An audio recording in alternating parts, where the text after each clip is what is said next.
அத கணக்கு போடுறதுக்கு உன் கையில இருக்கிற கால்குலேட்டர் பத்தாது, இங்க இருக்கிற சாக்கும் பத்தாது. இதுல இருக்கிற இன்கம் தெரிஞ்சுக்கிட்டா தாவூத் இப்ராஹிம், சோட்டா ராஜன்லாம் வெளிநாட்டுல பண்ற மாஃபியா பிசினஸ் விட்டுட்டு இந்த பிச்சை எடுக்கிற தொழிலுக்கு வந்துருவாங்க. என் புள்ளைய பாத்தியாடா, ஹீரோ மாதிரி இருக்கா. எப்படி இருக்கு டாடி என்னோட ஸ்டைலு? 10 கோடி ரூபாய் பட்ஜெட்ல நயன்தாரா உனக்கு ஜோடியா போட்டு படம் எடுக்கிறேன்டா அவன. பிச்சை எடுக்கிற நம்ம பசங்க பார்த்தாலே உன் படம் 100 நாள் ஓடும். ஹீரோ வேணாம் டாடி, நல்லவனா நடிக்கணும். நான் வில்லனா பண்றேன், அப்ப ரேப் பண்ணலாம், மர்டர் பண்ணலாம், செம்ம ஜாலியா பண்றது கூட தானே. ஆனா சினிமால ரசிக்கிறாங்க. ஏய் எவன்டா நீ? எதுக்குடா எப்படி பண்றீங்க? ஏய் விடு. ஏய் செத்து போடுவான்டா. சாவுன்னு தான்டா அடிக்கிறேன். ஏன் ஏரியாக்கு வந்து ஏன் பிள்ளை அடிக்கிறேன்? உனக்கு அவ்வளவு தைரியமா? ஏரியாவை பத்தி பேச இது கிளைமேட் இல்லடா, உங்க கிளைமேட்.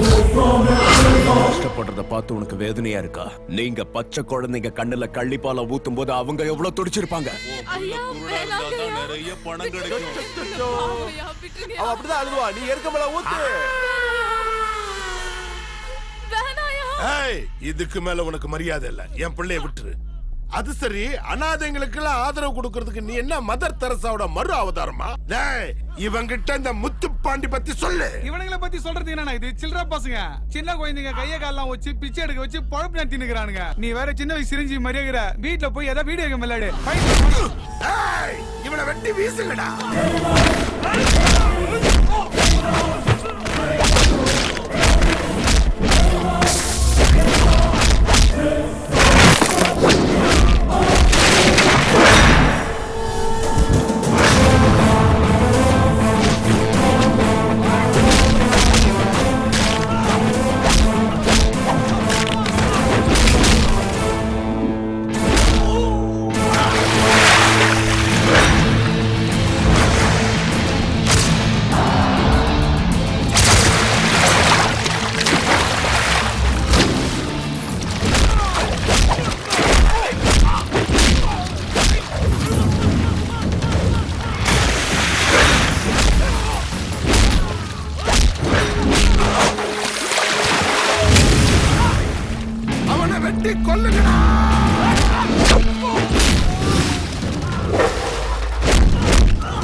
ஏழைங்கன்னா உங்களுக்கு அவ்வளவு இளக்காரமா போச்சு.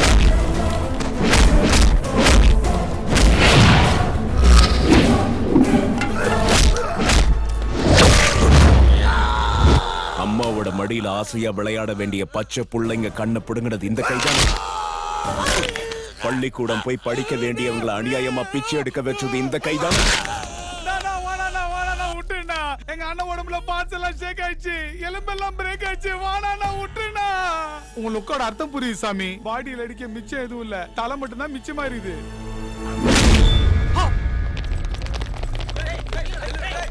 வாங்க வாங்க வாங்க. வணக்கம் வைங்களேன், தப்பா நினைச்சுக்காதீங்க. கை ஒஞ்சி போய் கிடக்குது. Small request. ஏய் மூடே. ஜீப் லைட்னு போகாம ஆம்புலன்ஸ் லைட்னு போனீங்கன்னா உயிரோட இருப்பாரு. உயிரோட இருக்கிற வரைக்கும் ஜெயில இருப்பாரு. உங்க உயிரை பணையம் வச்சு இவங்க எல்லாரையும் காப்பாத்தினதுக்கு வாழ்த்துக்கள் சார். இது நான் செய்ய வேண்டிய வேலை இல்ல, நீங்க செய்ய வேண்டியது. மீடியாவா? எஸ், உண்மைதான். அமைச்சர், மீடியாக்காரங்க தினமும் ஆயிரக்கணக்கான பேர் ரோட்ல போறீங்க. அதே ரோட்ல சின்ன குழந்தைங்க பிச்சை எடுக்கிறத பாத்துட்டு போறீங்களே தவிர அவங்கள பத்தி ஒரு நிமிஷம் கூட யோசிக்கிறது இல்ல. டிஆர்பி ரேட்டிங்காக ஐஸ்வர்யா ராய்க்கு பையன் பிறக்குமா பொண்ணு பிறக்குமான SMS கான்டெஸ்ட் வச்சு மக்கள் பணத்தை பிடுங்குறீங்க. குடும்ப பிரச்சனைன்னு சொல்லி கள்ளக்காதல டிவில காட்டி பரபரப்பாக்கி அதுல பணம் சம்பாதிக்கிறீங்க. ஆனா இந்த மாதிரி விஷயத்தை கண்டுக்கிறது இல்ல. மீடியா பப்ளிக்காக இருக்கணுமே தவிர பப்ளிசிட்டிக்காக இருக்கக்கூடாது. இங்க பாருங்க, என்ன பத்தி பேசுறத விட்டுருங்க. சொசைட்டில நல்லது பண்ண நிறைய பேர் இருக்காங்க. எங்கேயோ ஒருத்தர் ஹார்ட் ஆபரேஷனுக்கு 5 லட்சம் ரூபாய் பணம் தேவைன்னு பேப்பர்ல படிச்சு பணம் அனுப்புற நல்ல இதயங்கள் இருக்கு. அவங்க கிட்ட இவங்களை தெரிய வைங்க. இவங்களை காப்பாத்துங்க. இவங்க முன்னேறதுக்கு வழி செஞ்சு கொடுங்க ப்ளீஸ். நீங்க தானே உண்மையான ஹீரோ. நாம இதுவரைக்கும் லிக்கர் மாஃபியா, ட்ரக்ஸ் மாஃபியா கேள்விப்பட்டிருப்போம். ஆனா அதை விட கொடூரமானது ஹியூமன் மாஃபியா. குழந்தைகள், பெரியவர்கள், ஏழைகளை பிச்சை எடுக்க வைத்து சம்பாதித்துக் கொண்டிருந்த கொடூர கும்பலை தனது உயிரை பணயம் வைத்து காவல்துறையினரிடம் ஒப்படைத்த இளைஞர் செர்ரிக்கு Facebook மற்றும் ட்விட்டர் மூலமாக வாழ்த்துக்கள் குவிந்த வண்ணம் உள்ளன. செம்ம இன்ட்ரெஸ்டிங்கா இருக்கானே. I think I like it. என்னமோ ஏதோ முட்டி முளைக்குது மனதில், வெட்டி எறிந்திடும் நொடியே முட்டு அவிழுது கொடியே. ஏனோ குவியமில்லா குவியமில்லா ஒரு காட்சி பேழையோ, உருவமில்லா நாளை. அட ஏன் நிறுத்திட்டீங்க? வெக்கமா இருக்கு. ஐயோ, நீங்க வெக்கப்பட்டா இன்னும் ஸ்மார்ட்டா இருக்கீங்க. என்ன திடீர்னு இங்க வந்திருக்கீங்க? ஒண்ணும் இல்ல, செரி என்ன ரொம்ப டிஸ்டர்ப் பண்றான். கஷ்டப்படுறவங்களுக்குலாம் ரொம்ப ஹெல்ப் பண்றான். அது எனக்கு ரொம்ப பிடிச்சிருக்கு. நீங்க தான் அப்படியே எங்க 2 பேரும் சேர்த்து வைக்கணும். என்ன கொல்லாம விட மாட்டீங்க போல இருக்கு. ப்ளீஸ். உங்களுக்கு நடுவுல நான் வேற எதுக்குமா? நீயே டைரக்டா போய் சொல்லலாமே. ஏற்கனவே அவன் ஒரு டைப், திடீர்னு ரிவர்ஸ் ஆனாலும் ஆயிடுவான். எனக்கு கொஞ்சம் ஈகோ ஜாஸ்தி. அவனே எப்படியாவது வந்து சொல்லுங்களேன். உனக்கு ஈகோ அதிகமா வச்சுக்கிறேன். உனக்கு ஈகோ அதிகம், எனக்கு பயம் அதிகம், அவனுக்கு திமிர் அதிகம். ஒண்ணு பண்ணலாமாமா? இந்த லவ் ஸ்டோரி இதோட முடிச்சுக்கலாமா? ஜிலேபி, என்னம்மா? எனக்கு கோவம் அதிகமா வரும். எதுக்கு முயற்சி பண்ற? சரி, என்ன உனக்கு ரொம்ப பிடிக்கும்ல?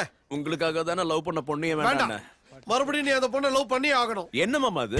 வேண்டாங்கிறப்ப கட் பண்ணிட்டு வேணுங்கிறப்ப கனெக்ட் பண்ணி இதுனா இன்டர்நெட்டா? என் ஹார்ட் பஞ்சடிக்காத மாப்ள. நீ ஏதோ அனாதை குழந்தைங்களுக்கு ஹெல்ப் பண்ணியா? அப்போதுல இருந்து நீ தான் அவ ஃபிக்ஸ் ஆயிட்டாலாம். வா வந்து கொஞ்சம் லவ் பண்ண. எங்க லவ் பண்றது? அவங்கள சேவ் பண்ணலனா இவ லவ் பண்ண மாட்டாளா? அந்த மாதிரி பொண்ணு எனக்கு வேணாம் மாமா. என்ன எனக்காகவே லவ் பண்ற பொண்ணு தான் வேணும். என்ன விட்டு ஓர போயிட்டு இருக்க? நீ என்ன மக்கள் தலைவர் எம்ஜிஆரா இல்ல சூப்பர் ஸ்டார் ரஜினி? ஆமா. இவ கால்ல விட அவள லவ் பண்ற. சரி, எனக்கு கொஞ்சம் ஈகோ அதிகம். போய் அவளே இங்க வர சொல்லுங்க. ஈகோ அதிகமா? நாங்க 2 பேரும் பேசிட்டு இருந்தோம், கேட்டியா? இல்லையே. ஏன்? இல்ல, இதே டேலக்கு தான் அந்த பொண்ணு சொல்லுச்சு.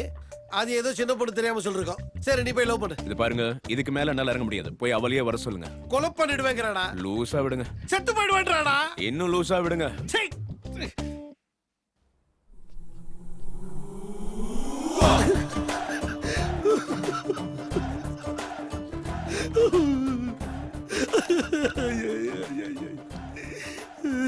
என்ன சார் இங்க உட்கார்ந்து அழுதுட்டு இருக்கீங்க?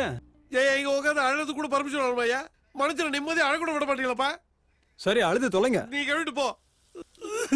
முடிச்சிடுவா. எங்கனே முடிக்க விட மாட்டா.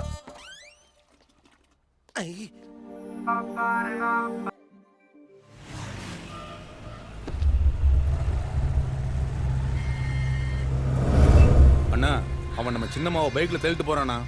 இந்த விஷயத்தை அர்ஜென்ட்டா அண்ணன் கால பண்ணுடா. நம்ம தங்கச்சி மேல எந்த தப்பு இல்லைண்ணா. உர போட்டு போகணும், எந்த நாயா இருந்தாலும் மூஞ்சி நக்கத்தான் செய்யும். முறை ஊத்தவாயா. அவன் நம்ம மூஞ்சிங்கள நக்கலடா, நம்ம பொண்ணு மனசை கெடுத்துட்டான். அவனுக்கு இந்த அளவுக்கு தைரியம் வர காரணமே இவன் தான். என்னடா சொன்ன?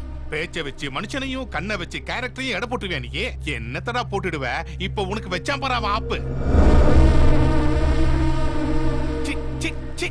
அவ இவனை புகழும் போது கேட்க முடியாம தவிச்சேன். போதும் நிறுத்த சொன்னா பெரியப்பா பெரியப்பான்னு பேஸ் வாய்ஸ்ல பேஸ் வீரப்பா மாதிரி என்ன மிரட்டான். இப்போ என்ன நடந்து பாத்தியா? உன் தங்கச்சி வந்து அண்ணா எங்களை சேர்த்து வைன்னு உங்ககிட்ட கேட்க போறா. அவனை போட்டு தள்ளணும். என்னையே நம்ப வச்சு எனக்கே நம்பிக்கை துரோகம் பண்ணிட்டான். அவ வந்து என் தங்கச்சியை லவ் பண்றேன்னு சொல்றதுக்கு முன்னாடி அவனை போட்டு தள்ளணும். அப்படி போறா சிக்கக்குட்டி, தேடுங்கடா அவனை.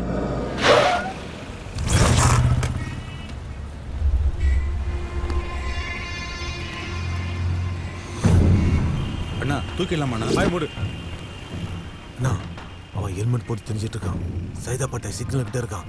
நான் என்ன போட்டோம்? ஹெல்மெட் விபத்துல இருந்து காப்பாத்துமே தவிர நம்ம கிட்ட இருந்து காப்பாத்தாதடா. நீங்க அவனை ஃபாலோ பண்ணுங்க, நாங்க அதோ கிளம்பிட்டே இருக்கோம்.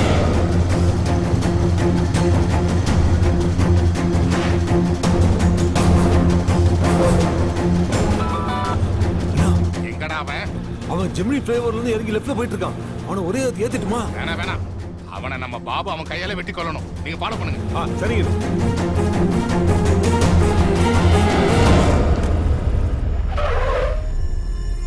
அண்ணா, அவன் சட்டசபைக்குள்ள போறானா? நாங்களும் பக்கத்துல தான் இருக்கோம். அண்ணா இங்க வச்சு போட்டா ரிஸ்க் ஆயிடுமாண்ணா? அங்க வச்சு தாண்டா போட்டு தள்ளணும். அப்பதான்டா ஸ்டேட்டுக்கே நம்ம பவர் தெரியும்.